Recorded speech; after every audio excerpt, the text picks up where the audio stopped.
Hi everyone, it's Natasha, and I have a project video, something that I made actually not once but twice.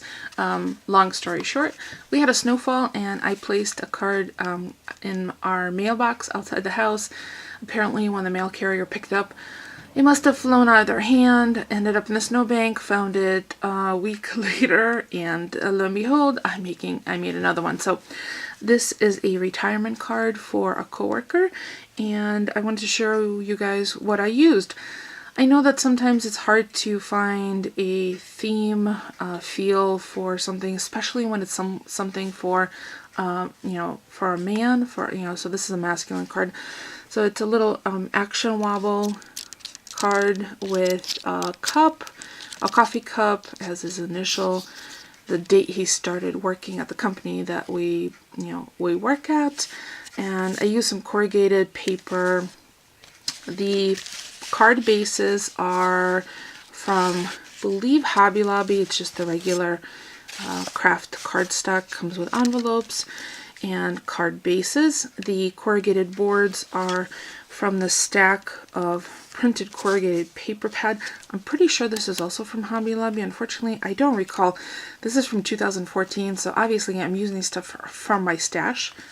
And it has a lot of really cool printed corrugated board on 6x6, 4 sheets of each. Really cool. There's even a gold, you can see the pattern in the background.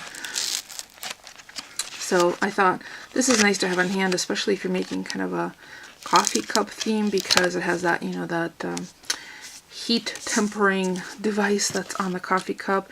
And then the black is chalk paper, which is also pretty sure from Hobby Lobby. And it's just a stack of 24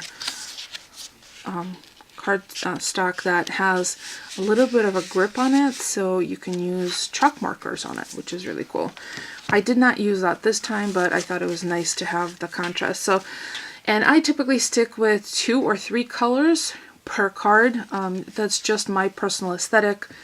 I find it pleasing on the eye. I'm not really a shabby kind of girl. I'm rather a minimalist, so I have one layer of the printed corrugated paper in the background. I also used the same paper, so one 6x6 sheet gave me enough for the base, one of the layers for the big coffee mug, which is from this die, and this is from Stephanie Bernard, Stamps of Life, and I'll include links for anything that is still available in the description.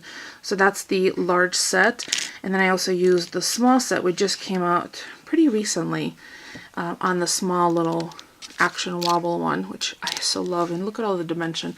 This is going to be actually hand delivered, so I'm obviously going to make an attempt to have it hand delivered. And so I used the coffee mug, the lid, and the corrugated insert, as well as the little circle.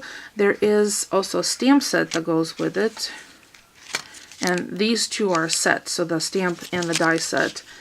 And it has Take a Break, Java Time, let's see, Thanks a Latte, this tiny little coffee mug I used on the back of the envelope, and then I used the larger one on the front with a Thanks a Latte. Obviously I didn't put the address on yet because, I want to keep the element of surprise.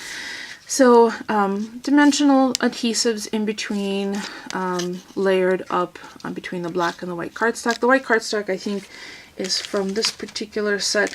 I like having an assortment of colors, and this is from Nicole. I think I got this at AC Moore. It has all sorts of colors, and as you can see, some get used more than others.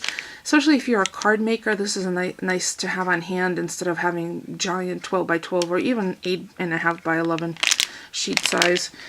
Then you can pick whatever you need. Oh, and here's the regular stamp set for the coffee for 2. And again, I'll include links in that to all of those underneath. And here's what the action wobble looks like if you have not seen it before. One side goes to the item that you're sticking that's going to act and move, and one goes to the base. So there you go. And for adhesives, what did I use? I think I just use my zig for the smaller pieces. And for all these tiny little cutouts for the numbers, I have a little trick. I use a tiny little pair of tweezers that has a light on it. See? And I think I picked this up at Ocean State or even Dollar Tree, so check it out if you ever see that. It's really easy. This way you don't get your hands all sticky, so easy peasy. And then on the back of the card I have my signature stamp, which just has my name and a fake UPC code, and I know I get that asked all the time.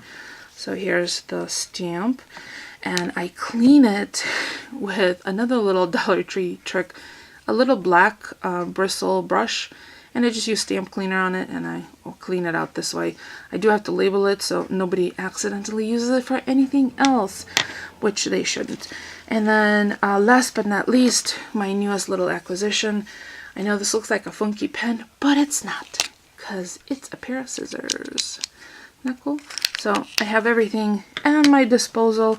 I totally made it in this tiny little space because I only needed the larger die cut to run through a bare machine. I used everything else through the little Sidekick that was gifted to me by a friend. Thank you so much, because mine bit the dust. So there you go, a little masculine card for a retirement that is coffee themed with a little action. So if you have any questions about anything that I used, please feel free to ask. Let me know, what was the last time you had to make a masculine card, and if you were stumped, how did you get out of that? What theme did you use? Leave that in the comments below. Don't forget about thumbs up. It's free for you and it helps me out. And subscribe, because you never know, I might be back to crafting. So hopefully I will see you next time. Thanks for watching, everyone.